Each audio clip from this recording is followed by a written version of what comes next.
So ayun guys, magandang hapon sa inyo. At nandito kami sa Barangay Maligaya Covered Court. Kung mapapansin nyo, naglalaro ang SG Cartel dito ng basketball ba o volleyball. Ang gulo no? So ayan guys, nag-live update lang ako sa inyo ng mga nangyayari sa loob dito sa SG Cartel. At kung mapapansin nyo, si Kyle nag-highlights pa. Aba, nagbalak mag-press, tumimpo pa no? Alam mo, bitaw Oy, huwag subukan yan boy. Huwag pumasok. Malupit ang jambador. Boss Gino, kumahighlight pa ng jelly, no?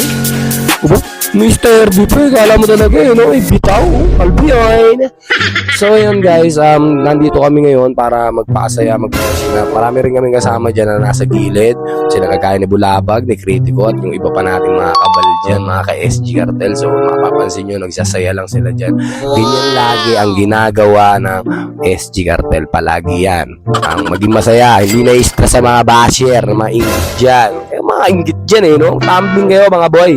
At may kasama rin kami dyan mga ibang estudyante na galing sa Capiang National High School na nagpa-practice ng sayaw sila yun dyan para maging better daw. Kasi wala namang perfect sa mundo diba? So, practice lang sila to make better, diba? Kung sa ganun umangat din yung mga grade nila. Alam na ni teacher, diba?